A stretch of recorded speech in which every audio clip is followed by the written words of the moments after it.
West Ham United are back in action tomorrow at Selhurst Park against Crystal Palace, and it was only a few short months ago that we got absolutely humiliated there. And I do mean humiliated. 4 goals in 24 minutes. That was embarrassing. Shameful. It was painful to watch. I was sitting right where I'm sitting here, watching it on the screen in front of me, and I was fuming. I was seething. I really was, because although we had seen similar performances last season where we conceded a lot of goals in games, that one was by far the worst. By far the worst. And yeah, we need to approach this game a lot differently than we did a few months ago, and we will. New management, new players. We're going to have a completely different lineup, especially when you look at the back four. The back four that started that day were Emerson, Abonga, Zuma, and Sofel. We know that 2 of those players are not going to be in there. Abonga's not even at West Ham United, and Zuma, I think, is still in Dubai.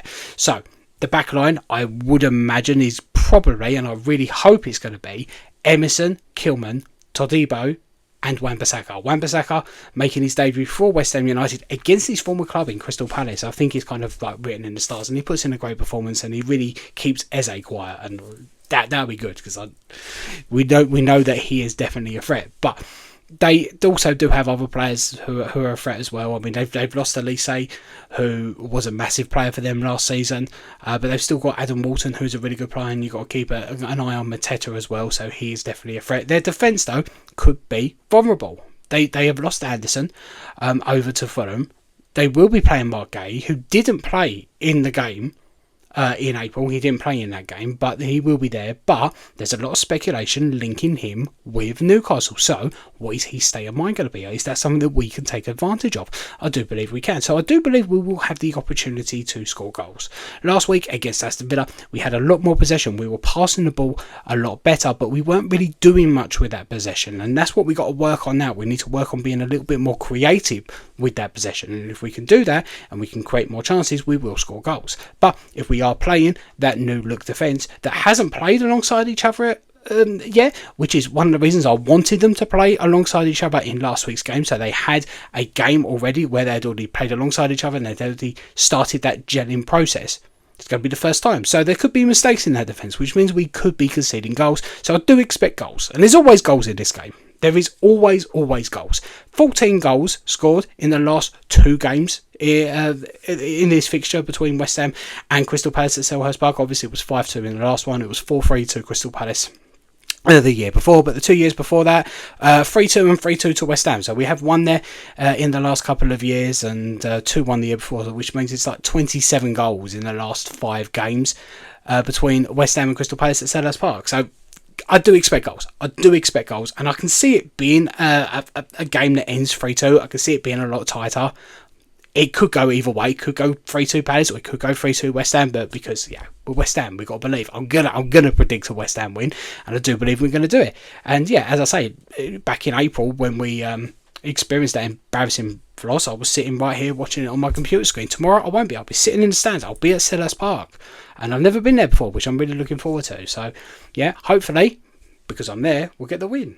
Not that that makes any difference if I'm there or not, but hopefully I do see a win and we don't see what we saw back in April. I don't think I can handle that. I don't think any of us can, because that was definitely the worst performance of the season last season. It really was. Now, if we look at the rest of our team, we've talked about the defence.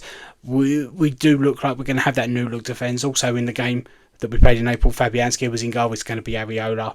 Also, we started with, in the midfield, it was Alvarez and Souček, with Ward-Prowse up in the 10, with Paquetá on the left and Kudus on the right and Antonio up top. But we didn't start that game.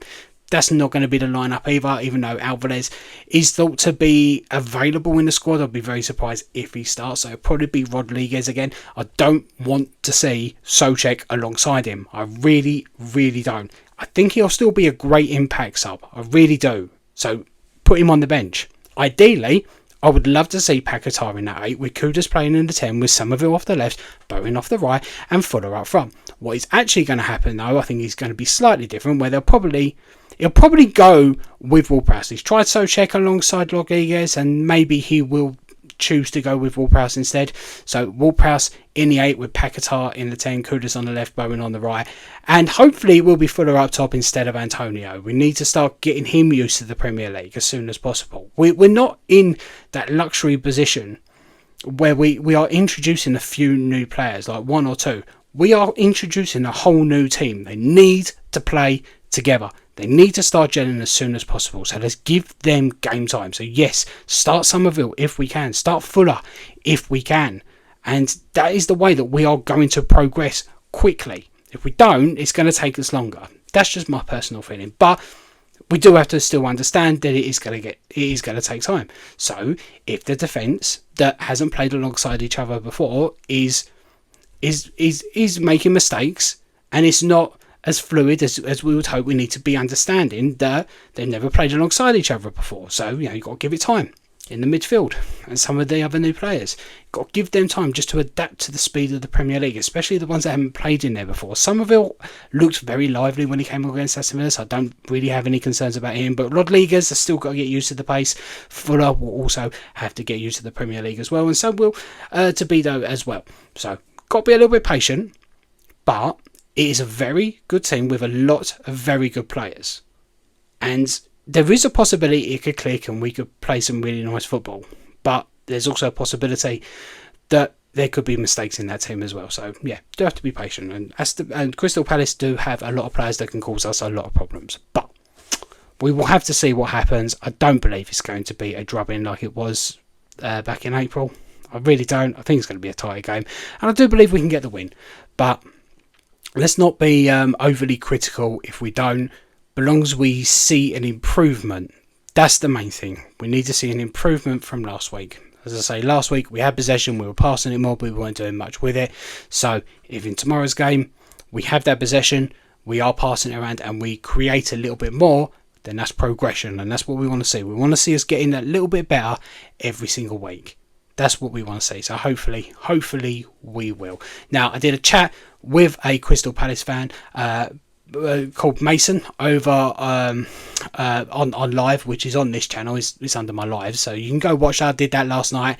Gives you a little bit of insight into Crystal Palace. We had a really good chat. It went on for well over an hour, and it continued on for about an hour and a half after we went off live. A really interesting guy. So definitely worth a watch to give you a little bit more insight into Crystal Palace and his expectations for the game. And he is a little bit concerned about this game. Feels like the Glasner's sides don't always start right, and there was a lot of things that they didn't do right in last week's game against Brentford, which they obviously lost.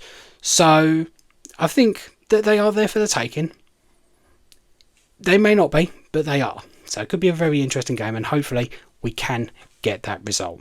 Anyway, thank you very much for watching on the West Ham Network Extra. If you've liked this video, as per usual, do not forget to hit the like and subscribe button. And yeah, I will be doing a match vlog tomorrow, and I will not be drunk, so I won't be deleting any of the footage accidentally. And yeah, there'll be a match review coming out afterwards, and then I'll be back on live on the main West Ham Network channel next Tuesday, hopefully, for Alex's TikTok takeover. Anyway, thank you very much for watching.